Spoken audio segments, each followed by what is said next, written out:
What's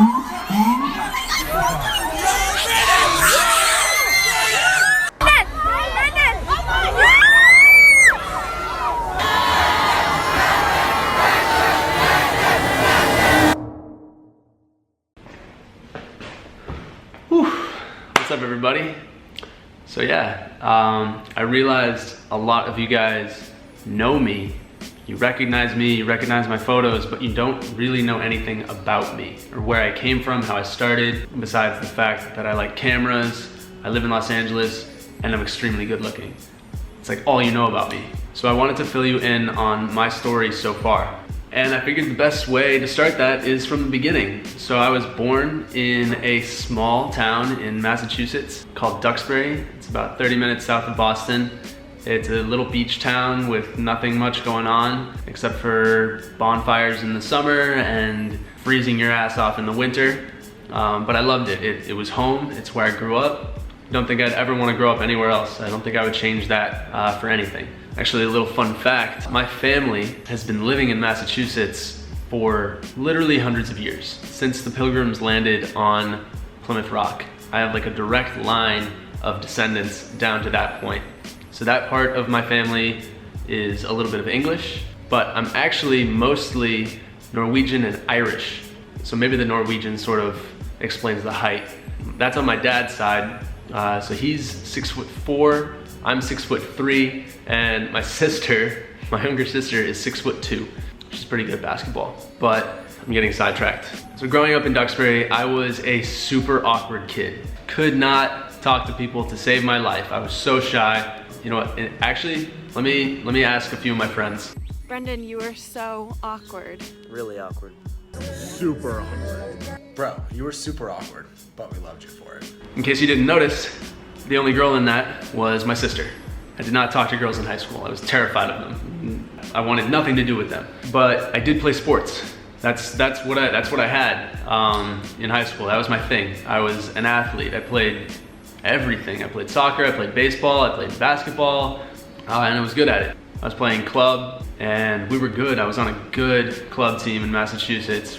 A lot of the guys on my team were getting recruited, including me. We were winning tournaments everywhere, and unfortunately, a few injuries during that recruitment process kept me out of a couple of those tournaments, kept me out of a couple games, and I ended up deciding to go to school where I think I would be happy without soccer. So I studied hard in high school so I could do that, so I could go to a university that I would be happy at. And at the time I was really interested in learning about other cultures. I wanted to learn about international politics. So DC came up on my radar, and I wanted to go to school in the nation's capital, the heart of politics, government, and I ended up getting into George Washington University.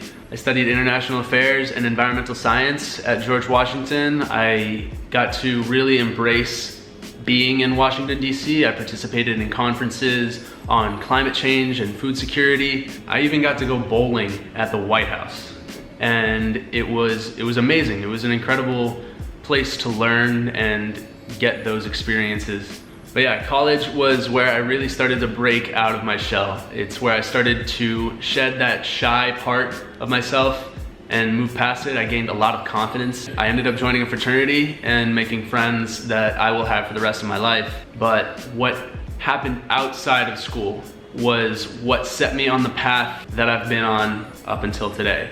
So growing up in a picturesque town like Duxbury, it was always cool to try to get pretty photos of the beach and of this bridge, like this photo of me on the bridge in my town. And when I got to DC, I continued that. I kept on taking pictures with my phone, and that even got to the point where people around campus started to recognize me as the kid that was into photography and into Instagram. And that led me to be more and more bold. So I borrowed one of my friend's cameras. It was okay, it was nothing special, not an expensive camera, better than an iPhone, but not by much. And I started walking around DC and asking random strangers on the street if I could take their picture.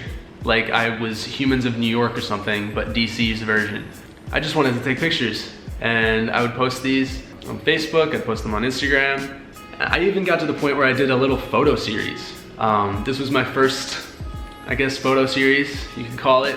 where I went down to the National Mall one day and I found tourists that had their cameras, and I would tell them to point their camera at me so I could take a picture of them taking a picture of me. And that's what, you know, these photos are right here. And eventually I was lucky enough to meet a wedding photographer named Carly at a bar one night. We talked about photography. I showed her some of my iPhone stuff and some of my fake Humans of DC photos. And she told me I had an eye and that I should pursue photography a little bit further. So she invited me to her place the next weekend to shoot with herself and with her roommate, who happened to be a model. And that day came and she handed me my first ever very professional camera. It was a Canon 5D Mark III. No, it was a Canon 5D Mark II. And I was like so excited. It was the coolest thing ever. And we started to take photos, and immediately I took this image right here. I stepped back in awe and I showed it to Carly. From that,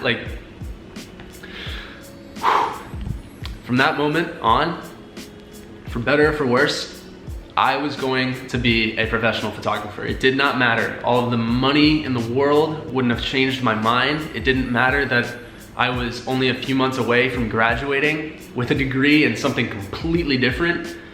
I wanted to take pictures. Something sparked inside me and it wanted to create. So Carly continued to teach me the basics of photography and of Lightroom, a little bit of photo editing help, and from there I took it and taught myself. I watched a ton of YouTube videos, read a bunch of books, read all kinds of blogs on photography and, you know, how to improve the craft. And about a month before I graduated, I booked a ticket to Los Angeles. I didn't tell my parents until I was at the airport, so they couldn't tell me not to. I had scheduled a few little shoots with people that I found on Instagram. Nobody big, nobody famous. They had, you know, just as many followers as I did at the time, which was 2,000 maybe. And I fell in love with Los Angeles that week. The creative energy that surrounds you here, it's just seeing everybody else around you trying to make it, trying to make something of themselves. I wanted to be a part of that. So I knew that once I graduated, I was going to come back. I was going to move out to Los Angeles. It didn't matter how, I was gonna make it happen. So I went back to school, graduated, and then I ended up spending a month living with my parents, telling them that I was applying to jobs in Boston, DC, and LA, until they realized that all I really wanted to do was go to Los Angeles. My mom had a cousin, not my cousin, my mom's cousin. The only family I have in California lives in Los Angeles, so I ended up staying with him. I had no means of making money until I landed a gig as a production assistant. Nothing to do with me holding a camera. I was responsible for getting people coffee. I was responsible for setting up lunch and cleaning the bathrooms. It's what you do as a production assistant, but it was really cool to be on a TV set, see how a TV show comes together.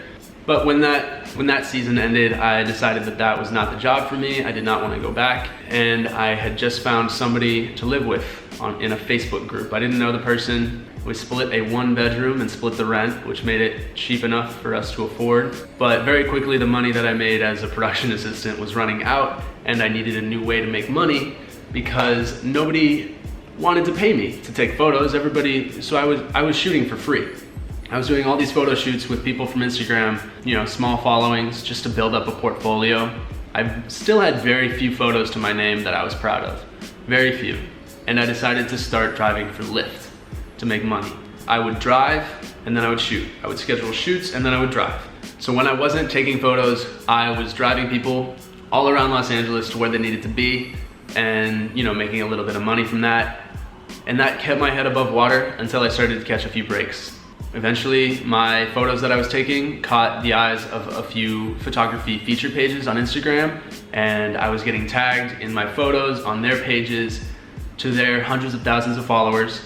And my photos started to regularly circulate Instagram, and from that I gained my first 10,000 Instagram followers. I remember the day it happened. I was like, holy crap, there's a K next to the number on my Instagram. That is something that I dreamed of. It's something that I wanted for a long time, because that to me was a proof that I had made the right decision when I picked up that camera in Washington, DC. And with 10,000 followers, I started booking a few paid gigs. People recognized me as a little bit more legit. Eventually I was making enough off of just freelance gigs to stop driving for Lyft. And LA started to feel more and more like home to me. I was making connections, I was making friends easier and easier, and I got more confident. I started reaching out to bigger and bigger names on Instagram. I was sending hundreds of emails and thousands of direct messages. I did not care how big you were, I was probably in your DMs. Emily Ratajkowski, Kendall Jenner, those DMs are still there, hit me up whenever. And eventually, Jordan Jones said yes. At the time, Jordan had 2 million followers, 5 times bigger than anybody I'd ever met before, which was insane to me. So we scheduled a shoot at the Beverly Hills Hotel. She liked the photos and we kept on shooting. We did more and more photo shoots, and at this time I actually made contact with a helicopter pilot that liked my photos in Los Angeles. And Jordan and I went up in the helicopter, took this photo, and then I brought my friend Amy Marie up in the helicopter and took this photo. It was a cool time in my life. That really felt like my career was going the direction that I always thought it would. After months of eating ramen noodles and driving for Lyft and barely staying above water. By the way, Mom, never told you how close I came to having no money because I didn't want you to worry, but I came very close. At one point I was so stressed out that I thought I was going to move back to Massachusetts. Seriously, I thought LA beat me, it wasn't gonna happen for me, and started shooting with more and more influencers, meeting more people that had connections on Instagram, and before I knew it, I had 50,000 followers. So then another big break that came was the day that one of my friends invited me to a party at the original Team 10 house. Not many people were there that night, but Alyssa Violet was. And I told her I was a photographer and reached out to her the next week, offering to take her up in the helicopter. She was down, we did that. She invited me to another party, which is where I ended up introducing myself to George Janko, one of my very good friends up until this day. And at this moment, I had been doing my homework, which is why I obviously recognized George and was able to make that introduction. I knew every influencer at every party. They didn't know me, but I knew who they were. I knew if they worked with photographers, I knew if their feed could improve with better photos, and I knew which ones wouldn't even give me the time of day if I went up to them. So I played my cards right and introduced myself to the right people, George being one of them. He and I started to shoot everything together. George and I took pictures, we vlogged, we shot sponsored posts, you name it. I was shooting with all kinds of people at this point. My Instagram was going up and up and up. It was 60,000, 70,000, 80,000 followers. I never would have thought this was gonna happen. And then George ended up introducing me to his friends, Mark Donor and Logan Paul. I remember the day I met Logan. George and I walk into his apartment and Logan is vlogging, you know, selfie style, camera in his hand. And I walk in behind and he goes, "Who's this guy?" And you know, we ended up talking. I introduced myself as a photographer and he asked me if I was any good. I said yes. And within 10 minutes, I had taken this picture of George and Logan. And from there, you know, he started using me to shoot videos with him. And eventually he hired me full time as his videographer. And at this point, I had just passed my first 100,000 followers on Instagram. And from there, I'm not gonna explain anymore. The last 8 months of my life have been documented. And that basically wraps up my story. That's how I got here. There are little intricacies that happened in between, but those were all of the major events that led me up to this point where I'm at right now. I hope that answers any questions you had and clarifies what my journey has looked like up until this point. I hope you all can take something away from this that you can apply in your daily life. I worked insanely hard to get here. I made the moves I knew I had to make, and I connected with the people that I knew would help me. Very little of this story relies on luck. Put your time in, do your homework, hone your skills, and make it happen. That's what it takes. You can do whatever you want in life if you apply that mentality. So that concludes my story and concludes the video for the day. I hope you guys enjoyed it. If you did, make sure to give it a like and subscribe for more. And guys, don't forget that I do have my Lightroom presets, what I edit my photos with, up on my site for sale. It's brendan-north.com/presets, and the link is in the description. So make sure to cop those to edit your photos like me. And I'm still putting a ton of you in my story that send me the confirmation of your purchase. I love seeing what you guys can create with my presets. It's so cool. It warms my heart to see you guys learning photography from me. It's a very cool feeling. And with that, I want you all to make sure you trust your direction in life, work hard, and dream big. It'll take you far. I'll see you guys next time. Peace. There goes a sight from